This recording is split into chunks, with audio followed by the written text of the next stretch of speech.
안녕하세요. 오늘 하루도 건강하게 잘 보내고 계신가요? 혹시 설렁탕을 드실 때 소금을 얼마나 넣으시나요? 음식이 나오자마자 소금통부터 찾으시는 분들 계실 텐데요. 오늘 정말 중요한 이야기를 들려드리려고 합니다. 65세 남성분이 위암 투병 중에 하신 말씀이에요. 설렁탕이 나오면 소금부터 듬뿍 넣고 까맣게 탄 고기도 자주 먹었어요. 아내의 조언을 잔소리로 흘려버린 게 너무 후회된다고 하셨답니다. 이분의 이야기를 들으면서 우리 모두가 꼭 알아야 할 내용들을 함께 나눠보려고 해요. 영상 시작 전에 구독과 좋아요 버튼 한 번씩 눌러주시면 더 많은 분들께 건강한 정보를 전해드릴 수 있습니다. 위암이라고 하면 왠지 남의 이야기 같이 느껴지실 수도 있는데요. 사실은 그렇지 않습니다. 2022년 한 해에만 우리나라에서 위암 환자가 29,487명이나 새로 생겨서요. 하루에 80명 정도씩 위암 진단을 받는다는 뜻입니다. 이 중에서 50대에서 60대 환자가 절반을 차지하고 있어요. 더 놀라운 건 남자분들이 여자분들보다 2배나 많다는 사실입니다. 남자 환자가 19,562명, 여자 환자가 9,925명이었거든요. 왜 남자분들에게 더 많이 생길까요? 바로 술, 담배, 그리고 짠 음식 때문입니다. 앞서 말씀드린 65세 분의 이야기로 돌아가 볼게요. 이분은 회사 일에만 매달려 살았대요. 영업 일을 하시다 보니 스트레스가 많았고 그 스트레스를 술과 담배로 풀었다고 하시네요. 설렁탕에 소금을 듬뿍 넣어서 드시고 까맣게 탄 고기도 자주 드셨대요. 집에서 부인이 덜 짜게 드세요. 탄 음식은 몸에 안 좋아요 라고 말씀해도 잔소리로만 들렸다고 합니다. 마치 우리 주변에서 흔히 볼 수 있는 모습이죠? 시장에서 만난 친구분이 요즘 혈압약 먹고 있으니까 짜게 먹지 말라고 하더라고 말하면 아이고 그런 거 신경 쓰면서 살면 뭐 먹고 살아라고 대답하는 경우 말이에요. 그런데 이분이 위암 진단을 받고 나서야 깨달았다고 해요. 아내에게 너무 미안하다면서 건강을 잃으면 모든 것을 잃는다는 말을 실감하고 있다고 하셨어요. 위암이 다른 부위로 전이되어서 비싼 신약을 써야 하고 돈도 많이 들고 무엇보다 가족들이 고생하고 계신다는 거예요. 우리는 이분의 후회를 통해서 정말 중요한 교훈을 얻을 수 있습니다. 건강은 잃고 나서야 그 소중함을 안다는 말이 있잖아요. 하지만 미리 알고 지키면 되는 거 아닐까요? 세계보건기구에서 발표한 자료를 보면 암 사망의 30%는 흡연 때문이고 또 30%는 잘못된 식습관 때문이라고 나와 있어요. 다시 말해서 담배를 끊고 음식만 조심해도 암 사망의 60%를 줄일 수 있다는 뜻입니다. 이거 정말 희망적인 소식 아닌가요? 특히 우리나라 위암 발생률은 미국의 10배나 높다고 해요. 왜 그럴까요? 바로 우리의 식습관 때문입니다. 일본이나 중국에서도 위암이 많이 생기는데 공통점이 뭐냐 하면 짠 국물 음식과 소금에 절인 음식을 많이 먹는다는 거예요. 생각해 보세요. 우리가 어릴 때부터 먹어온 음식들을 말이에요. 김치찌개, 된장찌개, 젓갈, 장아찌. 맛있긴 하지만 모두 짠 음식들이죠. 할머니 손맛이 그리워서 어릴 때 먹던 그 맛이 좋아서 계속 짜게 먹게 되는 거예요. 하지만 최근 연구 결과가 정말 놀라워요. 아시아인 427만 명을 대상으로 한 큰 연구에서 과일을 많이 먹는 사람들은 위암 발생 위험이 평균 11%나 낮았다고 해요.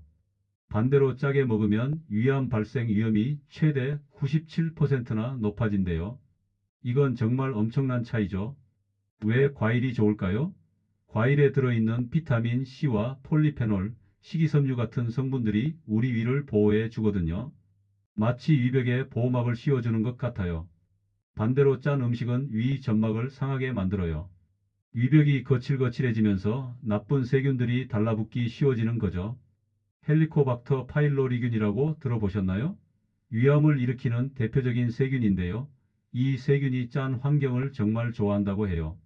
그래서 짜게 먹으면 이 세균이 더 활발해지면서 위암 위험이 높아지는 거예요. 그럼 어떤 음식들이 우리 위를 지켜줄까요? 세계암연구재단에서 전 세계 연구 결과들을 종합해서 발표한 내용을 보면 파, 마늘, 양파 같은 백합과 채소들과 신선한 과일들이 위암 발생 위험을 낮춘다고 나와 있어요. 마늘 하나만 봐도 그래요. 우리 어머니들이 마늘 많이 먹어라 몸에 좋다고 하셨잖아요. 정말 맞는 말씀이었던 거예요. 마늘에 들어있는 알리신이라는 성분이 위암을 예방하는 데 도움을 준다고 해요. 양파도 마찬가지예요. 양파를 썰면 눈물이 나죠? 그 매운 성분이 바로 우리 몸에 좋은 성분이에요. 혈관 건강에도 좋고 위 건강에도 좋고 일석이조인 거죠. 그런데 여기서 중요한 점이 하나 있어요. 이런 좋은 성분들을 영양제로 먹으면 효과가 별로라는 거예요. 반드시 신선한 채소와 과일로 드셔야 해요. 자연이 만든 음식이 가장 좋다는 뜻이겠죠? 자, 그럼 구체적으로 어떻게 드시면 될까요? 우선 장을 보러 가실 때를 생각해 보세요. 시장에 가면 과일 코너에 들러서 제철 과일들을 고르시는 거예요. 지금 이 계절이면 사과, 배, 감귤류가 좋겠네요. 하루에 사과 반 개씩만 드셔도 큰 도움이 될 거예요. 채소는 어떨까요? 김치를 담글 때 마늘과 양파를 듬뿍 넣으시죠? 그건 정말 좋은 습관이에요. 다만 김치가 너무 짜지 않게 만드시는 게 중요해요. 요즘은 덜 짠 김치 담그는 법도 많이 알려져 있으니까 한번 시도해 보세요. 파도 정말 좋은 채소예요. 된장찌개에 파를 듬뿍 넣어서 드시거나 파김치를 해서 드시면 좋겠어요. 파에 들어있는 화합물이 위암 예방에 도움을 준다고 해요. 그런데 아무리 좋은 음식을 먹어도 나쁜 습관을 계속하면 소용없겠죠? 어떤 습관들을 조심해야 할까요? 첫 번째는 절대 짜게 드시면 안 돼요. 국이나 찌개를 드실 때 간을 보시고 좀 싱겁네 싶으면 그게 적당한 거예요. 처음에는 싱거워서 어색하실 수도 있지만 2주일 정도만 참으시면 입맛이 바뀝니다. 정말이에요. 한 분이 이런 말씀을 하셨어요. 처음에는 모든 음식이 싱거워서 먹기 힘들었는데 한 달쯤 지나니까 오히려 짠 음식이 맛없더라고요. 이제는 자연스럽게 싱겁게 먹게 됐어요. 이분처럼 될 수 있어요. 두 번째는 탄 음식을 피하셔야 해요. 고기를 구울 때 까맣게 타도록 구우시는 분들 계시죠? 탄 부분에는 발암물질이 들어있어요. 고기를 드시려면 적당히 익혀서 드시고 탄 부분은 꼭 제거하고 드세요. 세 번째는 훈제 음식도 조심하셔야 해요. 훈제 연어, 훈제 닭 같은 것들 말이에요. 가끔 드시는 건 괜찮지만 자주 드시면 안 돼요. 네 번째는 술과 담배예요. 이건 절대 하시면 안 됩니다. 특히 술과 담배를 함께 하시면 위암 위험이 몇 배로 높아져요. 앞서 말씀드린 65세 분도 영업 일을 하면서 술과 담배로 스트레스를 풀었다가 위암에 걸린 거잖아요. 혹시 지금도 담배를 피우시는 분 계신가요? 오늘 당장 끊으세요. 나이가 많아서 이제 끊어봤자 소용없다고 생각하시면 안 돼요. 담배는 끊는 순간부터 몸이 좋아지기 시작해요. 술도 마찬가지예요. 건강에 좋다는 와인도 하루 한 잔 이상 드시면 안 좋아요. 가능하면 아예 안 드시는 게 제일 좋습니다. 이제 정말 중요한 이야기를 해드릴까? 위암은 초기에 증상이 거의 없어요. 그래서 더 무서운 거예요. 소화불량이나 속이 불편한 정도로만 느끼시다가 병원에 가면 이미 많이 진행된 경우가 많아요. 앞서 말씀드린 분도 체중이 줄어드는 걸 운동 효과라고 생각하셨다가 뒤늦게 암 진단을 받으셨잖아요. 암세포가 정상 세포들이 먹을 영양분을 빼앗아 가면서 체중이 줄어든 건데 그걸 좋은 신호로 잘못 받아들인 거예요. 그럼 어떻게 해야 할까요? 답은 간단해요. 정기적으로 위내시경을 받으시는 거예요. 40세 이상이면 국가암검진으로 2년마다 위내시경을 받을 수 있어요. 이거 정말 소중한 혜택이에요. 내시경이 무섭다, 귀찮다고 미루시면 안 됩니다. 요즘 내시경은 예전보다 훨씬 편해졌어요. 수면 내시경도 있어서 그리 힘들지 않아요. 한 분이 이런 말씀을 하셨어요. 내시경 받기 전에는 며칠 동안 걱정했는데 막상 받고 나니까 금세 끝나더라고요. 아무것도 아니었어요. 괜히 미뤘구나 싶었어요. 이분 말씀이 맞아요. 내시경을 받으면 위암뿐만 아니라 위궤양, 십이지장궤양 같은 다른 질병들도 조기에 발견할 수 있어요. 조기에 발견하면 간단하게 치료할 수 있지만 늦게 발견하면 큰 수술을 해야 하거나 완치가 어려울 수도 있어요. 위내시경을 받을 때 헬리코박터 파일로리균 검사도 함께 받으실 수 있어요. 이 세균이 있으면 항생제로 치료할 수 있거든요. 미리 치료해 두시면 위암 예방에 큰 도움이 돼요. 자, 그럼 오늘부터 당장 실천할 수 있는 것들을 정리해 볼게요. 아침에 일어나서 물 한 컵 드실 때 레몬 조각 하나를 넣어서 드셔보세요. 레몬에 들어있는 비타민C가 위 건강에 도움을 줘요. 신맛 때문에 입맛도 개운해질 거고요. 식사 때는 반찬부터 드시지 마시고 채소부터 드세요. 상추, 깻잎, 양배추 같은 신선한 채소들로 위벽을 먼저 보호해 주는 거예요. 그 다음에 다른 음식들을 드시면 위에 부담이 덜 가겠죠? 국이나 찌개는 건더기 위주로 드시고 국물은 적게 드세요. 국물에 나트륨이 많이 들어 있거든요. 국물이 시원한데 어떻게? 라고 하실 수도 있는데 건더기만 드셔도 충분히 맛있어요. 김치도 물에 한번 헹궈서 드시면 나트륨을 줄일 수 있어요. 김치의 유산균은 그대로 두고 짠맛만 줄이는 거죠. 처음에는 어색하실 수도 있지만 익숙해지면 오히려 더 시원한 맛을 느끼실 수 있어요. 간식으로는 과자나 빵 대신 과일을 드세요. 사과 한 조각, 귤 하나, 바나나 반 개. 이런 것들이 훨씬 건강해요. 단맛도 나고 비타민도 들어있고 일석이조죠. 저녁 식사 후에는 가벼운 산책을 하세요. 소화에도 도움이 되고 스트레스 해소에도 좋아요. 동네 한 바퀴만 돌아도 충분해요. 만약 혼자 사시는 분이라면 이웃과 함께 장을 보러 가거나 같이 식사를 하는 것도 좋은 방법이에요. 혼자 먹으면 대충 먹게 되는데 함께 먹으면 좀 더 신경 써서 먹게 되거든요. 손자, 손녀와 함께 사시는 분들은 아이들과 함께 요리를 해보세요. 할머니, 할아버지가 건강해야 우리랑 오래오래 함께 있을 수 있다고 말해주면서 같이 건강한 음식을 만들어 드시는 거예요. 아이들도 좋아하고 가족 건강에도 도움이 되겠죠. 부부가 함께 계신 분들은 서로 건강 도우미가 되어주세요. 여보, 오늘 과일 먹었어? 오늘 물 많이 마셨어? 이런 식으로 서로 챙겨주시는 거예요. 앞서 말씀드린 65세 분처럼 배우자의 조언을 잔소리로 여기지 마시고 내 건강을 걱정해주는 소중한 사람의 말이라고 생각하세요. 스트레스 관리도 정말 중요해요. 스트레스가 쌓이면 위산이 많이 나와서 위벽을 상하게 만들거든요. 화가 날 때는 심호흡을 크게 해보세요. 코로 천천히 들이마시고 입으로 천천히 내쉬는 거예요. 이렇게 5번만 해도 마음이 한결 편해질 거예요. 취미생활도 스트레스 해소에 도움이 돼요. 책 읽기, 그림 그리기, 노래 부르기, 악기 연주하기. 뭐든 좋아요. 내가 좋아하는 일을 하는 시간을 매일 조금씩이라도 갖는 거예요. 한 분은 70세가 넘어서 우크렐레를 배우기 시작하셨대요. 처음에는 손가락이 아파서 힘들었는데 지금은 좋아하는 노래를 연주할 수 있어요. 스트레스가 확 풀려요 라고 하셨어요. 나이는 숫자일 뿐이에요. 하고 싶은 일이 있으면 시작해 보세요. 동네 합창단에 참여하시는 것도 좋아요. 노래를 부르면 복식 호흡이 되면서 스트레스 해소에 도움이 되고 사람들과 어울릴 수 있어서 외로움도 달랠 수 있어요. 또 목소리를 내는 운동이라서 폐 건강에도 좋답니다. 그림 그리기도 추천해요. 수채화, 색연필화, 심지어 스마트폰으로 그리는 디지털 그림까지 무엇이든 좋아요. 집중해서 그리다 보면 시간 가는 줄 모르고 완성된 작품을 보면 성취감도 느낄 수 있어요. 독서는 어떨까요? 도서관에 가시면 큰 글씨로 된 책들이 많이 있어요. 옛날 추억이 담긴 소설, 건강에 관한 책, 요리책, 관심 있는 분야의 책을 골라서 읽어보세요. 책을 읽으면 뇌 운동이 되면서 치매 예방에도 도움이 돼요. 운동은 어떨까요? 격렬한 운동을 할 필요는 없어요. 집 안에서 할 수 있는 간단한 스트레칭이나 맨손 체조만 해도 충분해요. 앉아 계신 분들은 지금 어깨를 가볍게 돌려보세요. 목도 좌우로 천천히 돌려보시고요. 이런 작은 움직임들이 모여서 건강을 만드는 거예요. 아침에 일어나서 침대에 앉은 채로 할 수 있는 운동이 있어요. 발목을 시계 방향, 반시계 방향으로 천천히 돌려보세요. 혈액순환에 도움이 돼요.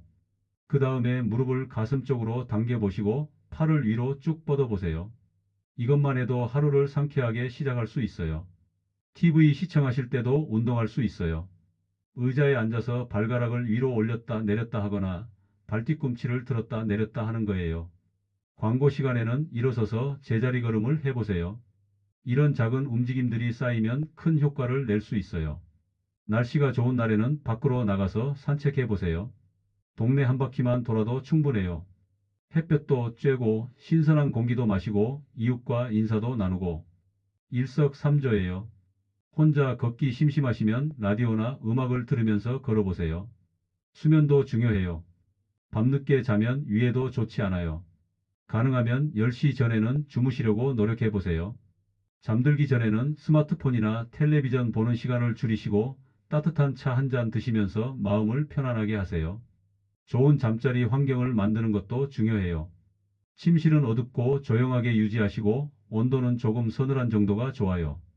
베개도 너무 높지 않게 목이 편안한 높이로 조절하세요. 잠들기 전에 하루 있었던 일들을 정리해 보세요. 좋았던 일은 감사한 마음으로 떠올리시고 힘들었던 일은 내일은 더 좋아질 거야 라고 생각하면서 내려놓으세요.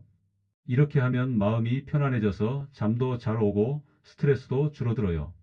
따뜻한 물로 족욕을 하시는 것도 좋아요. 대야에 따뜻한 물을 받아서 발을 담그고 10분 정도 있으면 전신의 혈액순환이 좋아지면서 잠이 잘 와요. 라벤더나 캐모마일 같은 아로마 오일을 한두 방울 떨어뜨리면 더욱 효과적이에요. 잠자리에서 간단한 명상을 해보시는 것도 추천해요. 눈을 감고 숨을 천천히 들이마시고 내쉬면서 지금 이 순간 나는 평안하다라고 마음속으로 되뇌어 보세요. 복잡한 생각들이 사라지면서 자연스럽게 잠들 수 있을 거예요. 정기검진도 절대 잊지 마세요. 위내시경뿐만 아니라 혈압, 혈당, 콜레스테롤 검사도 정기적으로 받으셔야 해요. 우리 몸은 하나로 연결되어 있거든요. 위만 건강하고 다른 곳이 아프면 안 되잖아요. 혹시 지금 속이 불편하거나 소화가 안 되는 증상이 있으시다면 나이 들어서 그런가 보다라고 넘기지 마시고 병원에 가서 정확한 검사를 받아보세요. 조기 발견이 가장 중요한 치료법이에요. 가족력도 확인해 보세요. 부모님이나 형제 자매 중에 위암에 걸린 분이 계시다면 더욱 주의하셔야 해요. 유전적인 요인이 있을 수 있거든요. 이런 경우에는 더 자주 검진을 받으시는 게 좋아요. 하지만 가족력이 있다고 해서 무조건 위암에 걸리는 건 아니에요. 오히려 미리 알고 있으니까 더 철저히 관리할 수 있잖아요. 한 분은 이렇게 말씀하셨어요. 아버지가 위암으로 돌아가셨는데 그래서 더 조심하고 있어요. 매년 내시경 받고 식습관도 철저히 관리하고 있어요. 오히려 다른 사람들보다 더 건강할 수도 있겠다 싶어요. 이분 말씀이 맞아요. 위험 요인을 알고 있으면 그만큼 더 잘 관리할 수 있어요. 가족력이 있으신 분들은 20대부터라도 내시경을 받아보시는 게 좋아요. 또 한 가지 중요한 것은 금연과 금주예요. 담배와 술이 위암에 미치는 영향을 다시 한번 강조하고 싶어요. 담배를 피우시는 분들 중에 이제 나이가 많아서 끊어봤자 소용없다고 생각하시는 분들 계신데 절대 그렇지 않아요. 담배를 끊는 순간부터 우리 몸은 회복되기 시작해요. 20분 후에는 맥박과 혈압이 정상으로 돌아오고 24시간 후에는 일산화탄소가 몸에서 빠져나가요. 1년 후에는 심장병 위험이 절반으로 줄어들고 5년 후에는 뇌졸중 위험도 크게 줄어들어요. 위암의 경우에도 금연 후 10년이 지나면 위암 위험이 현저히 줄어든다는 연구 결과가 있어요. 70세에 담배를 끊어도 80세가 되면 확실히 효과를 볼 수 있다는 뜻이에요. 술도 마찬가지예요. 하루 한두 잔은 괜찮다고 생각하시는 분들 많으신데 위암 예방을 위해서는 아예 안 드시는 게 제일 좋아요. 특히 도수가 높은 술일수록 위벽을 자극해서 위암 위험을 높여요. 대신 무알코올 음료를 드셔보세요. 요즘 무알코올 맥주나 와인도 맛이 좋아졌어요. 처음에는 어색하실 수도 있지만 익숙해지면 오히려 속이 편하다는 걸 느끼실 수 있을 거예요. 식사 시간도 중요해요. 불규칙한 식사는 위에 부담을 줘요. 가능하면 매일 비슷한 시간에 식사하시려고 노력해 보세요. 아침은 7시에서 9시 사이, 점심은 12시에서 오후 2시 사이, 저녁은 오후 6시에서 8시 사이가 좋아요. 급하게 드시는 것도 좋지 않아요. 음식을 꼭꼭 씹어서 천천히 드세요. 한 입에 30번 정도 씹는다는 마음으로 드시면 소화에 도움이 되고 위에 부담도 덜 가요. 또 천천히 드시면 포만감을 빨리 느껴서 과식도 예방할 수 있어요. 식사 후에는 바로 눕지 마세요. 적어도 2~3시간은 앉아 계시거나 가벼운 활동을 하세요. 식후에 바로 누우면 위산이 식도로 역류할 수 있어서 속이 쓰릴 수 있거든요. 마지막으로 건강한 생활 습관은 하루아침에 바뀌는 게 아니에요. 천천히 하나씩 바꿔나가시면 돼요. 너무 욕심내지 마시고 작은 것부터 시작하세요. 오늘 과일 하나 더 드시는 것, 국물 덜 드시는 것, 이런 작은 변화들이 모여서 큰 건강을 만드는 거예요. 건강은 돈으로도 살 수 없는 가장 소중한 자산이에요. 우리가 건강해야 가족들이 행복하고 우리 자신도 행복할 수 있어요. 앞서 말씀드린 65세분의 후회를 우리는 미리 예방할 수 있어요. 부인이 덜 짜게 드세요 라고 하시면 고마워요. 내 건강 챙겨줘서라고 답해주세요. 자녀들이 아버지 담배 끊으세요 라고 하면 알겠다. 우리 가족을 위해서 끊겠다라고 해주세요. 가족의 사랑과 관심이 바로 우리 건강이 든든한 버팀목이에요. 오늘 저녁 식탁에서 가족들과 함께 이런 이야기를 나눠보세요. 우리 앞으로 더 건강하게 살아보자. 서로 건강 챙겨주자. 이렇게 결심하시는 거예요. 그리고 내일부터 하나씩 실천해 보세요. 건강한 식습관, 정기적인 검진, 적당한 운동, 스트레스 관리. 이 모든 것들이 어려워 보일 수 있지만 사실은 우리 일상 속에서 쉽게 할 수 있는 일들이에요. 가장 중요한 건 꾸준히 하는 거예요. 우리 모두 100세까지 건강하게 살 수 있어요. 위암 같은 질병도 미리 예방할 수 있고 설령 걸리더라도 조기에 발견해서 완치할 수 있어요. 포기하지 마시고 오늘부터 하나씩 실천해 나가세요. 마지막으로 한 가지 더 말씀드리고 싶은 것은 혼자 하려고 하지 마시라는 거예요. 가족, 친구, 이웃과 함께 건강한 생활을 실천해 보세요. 우리 함께 건강해지자고 약속하시는 거예요. 함께하면 더 쉽고 더 재미있어요. 건강은 하루아침에 만들어지는 게 아니에요. 매일매일 조금씩 쌓여가는 거죠. 오늘 하나, 내일 하나, 이렇게 차근차근 실천해 나가시면 분명히 변화를 느끼실 수 있을 거예요. 앞서 말씀드린 65세분의 후회가 여러분에게는 일어나지 않기를 진심으로 바랍니다. 우리 모두 건강한 100세를 향해 함께 걸어가요. 오늘도 함께 해주셔서 고맙습니다. 영상이 도움이 되셨다면 구독과 좋아요 부탁드립니다. 건강한 하루를 100세 마을 촌장이 응원합니다.